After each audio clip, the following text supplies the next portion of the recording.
Hello, my friends, and welcome back. Thank you very much for being with me again today.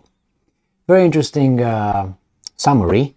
Lloyd Austin, the weasel from the United States of America, who somehow is in charge of the so-called in charge of the Defense Department, who was in the board of directors of Raytheon, weapons and arms manufacturing company.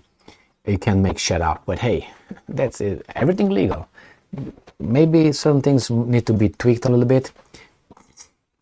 He was a general in the military, then he got a job for Raytheon, then he got to be, I don't know if he went back in the military or he was just pushed politically as the defense minister. You tell me how that works. Well, everything is legal, so good job, the land of the free. Anyway, so we have here Lloyd Austin coming and telling us how many tanks, how many infantry vehicles, armored infantry vehicles, the countries that are not involved in this war provided Ukraine, and they promise more. And after I read this little article, it's a very short article, I would ask if this is normal, and how would you consider these guys who provide the other guys with weapons? I will make an analogy and see how actually these guys are involved and technically, to use one of their, or literally, could be hit by the Russians. And I'm going to explain that. So let's go and see the article coming from Ukrinform. This is the genius right here. Ramstein countries deliver over 230 tanks to Ukraine. Pentagon chief, this guy right here. I feel so safe with him. On the 21st of April 2023, member countries of the Ukraine Defense Contact Group have provided the Ukrainian armed forces with more than 230 tanks and thousands of other military equipment and ammunition. All right. Now, thousands of other military equipment and ammunition. The U.S. Secretary of Defense, Lloyd Austin, said this following the results of the 11th meeting of the Ramstein format, and Ukrinform correspondent reports. Now, and I'm quoting, now, just in a few short months, the contact group has delivered more than 230 tanks, more than 1,550 armored vehicles and other equipment and munitions to support more than 9 new armored brigades, Austin said. Congratulations. He also emphasized that, in particular, the United States has speeded up the delivery of Abrams tanks to Ukraine. I think they sent them to Germany, so the Ukrainians can train on them, supposedly, and then deliver to Ukraine.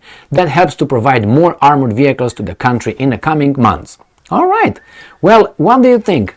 Are these countries that provided deadly military arms, weapons, and I'm going to say aid, weapons, provide them, give them to the Ukrainians, to the front, are they Russia's enemy? Are they part of the conflict? Can the Russians legally, bombard the places or their countries? Can they do that? Oh, well, the answer is no. They're not part of the conflict. They're not Russia's enemy. And they cannot be bombed by the Russians. Okay.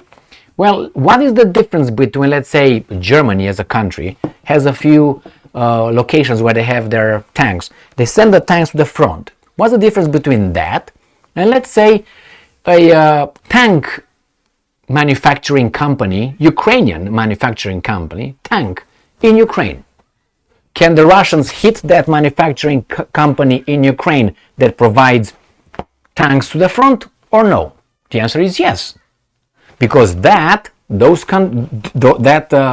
company, that factory that makes tanks is going to kill us. So it's just, in a war, destroy that. You're not going to have more tanks on the front.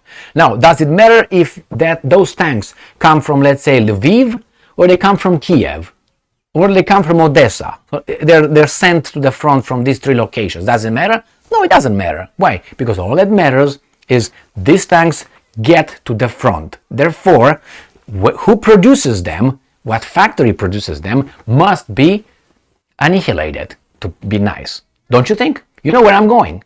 Now let's substitute Odessa, Kiev, and Lviv or Lvov with Germany or with Poland that provides, has over there, provides them with tanks. The bottom line is the same. You, an entity, give this entity tanks. The tanks are killing me. We don't say you're good or bad. That's not the conversation. Let's say the Russians are bad. What are they supposed to do? Just say, okay, kill me? No. So if they're bad, what are they supposed to do? We're not going to attack you, but you bring. But if that factory, or let's say whatever the Germans have, or the Americans, or whomever, the Poles and so on, let's say they have their factories, or they have this stored somewhere, and from the storage they're sent to Ukraine. Why not? You know what I mean? And I'm not proposing it. I'm just asking the question. What's the difference?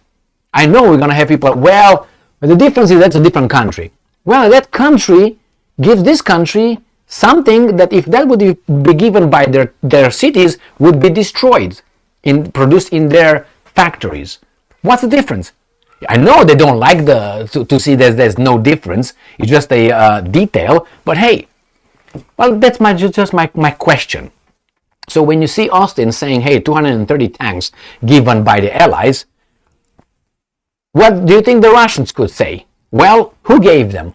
Them. Okay, don't wait for them to come over to enter the territory. No, let's hit them right there, where they're produced. Who sends them? The command centers. You see how things can escalate if the Russians decide to look at these things that way.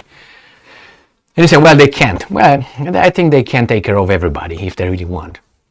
They would be crazy, but hey, if they get, they have to apply their nuclear, protocol, then nuclear weapons protocol, then that's done. That's done. And if this is what I foresee, I predict that if the Russians are losing and they don't have any more conventional weapons. Let's say they don't have airplanes, they don't have ammunition, they don't have tanks. They're losing. That's it. And they start being pushed back. I guarantee you 99.9% that the Russians will say, if you don't stop, we're going to use nuclear weapons. That's how I foresee it. Because they can't afford losing for many reasons. Many reasons. The Russia will not be Russia anymore. The Russian nation will be done. I mean, that's how they view it. That's why they invaded. That's why they crossed the border into Ukraine.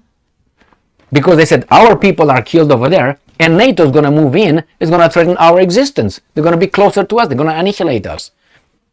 That was one of their points. And you can see a lot of videos if you want. Lavrov, Putin, Peskov, this guy saying the exact same thing. And Zakharova, Maria Zakharova, why do you guys ignore them? They're not entitled to have,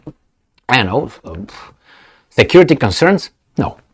But Ukraine is, United States is. United States has security, national security concerns wherever they want on the entire planet. If tomorrow they think that, let's say, they have a problem in Zimbabwe and they want to intervene, they will say it's for U.S. national interest. And that's it. That's done.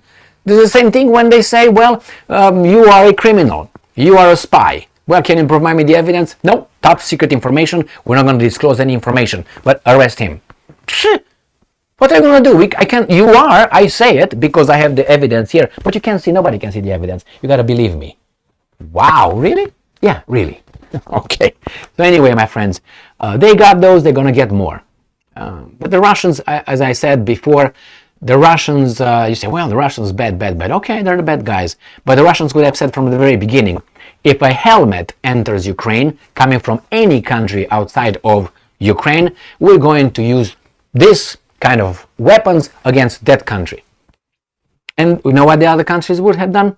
Just do it. Don't believe them. And those guys do it. What do you think would happen? Everybody going to be like, stop right there in their tracks. Do you think the Americans are going to start throwing nuclear weapons on Russia and everything? No. Do you think the elites want to die? For what? For Ukraine? Are you nuts? They don't want to die. They will immediately talk to Putin and everybody else, and they will find a solution yesterday. But hey, anyway, I guess the evil Russians are not to that point yet to be that evil or irrational or criminals or whatever. But doesn't mean they can't get, but these guys will never get to that point. Dropping two atomic bombs, nah, that was just I don't know, some change dropped out of my pockets. Thank you very much for being with me again today. Stay strong, stay smart, look for the truth, and be just, my friends.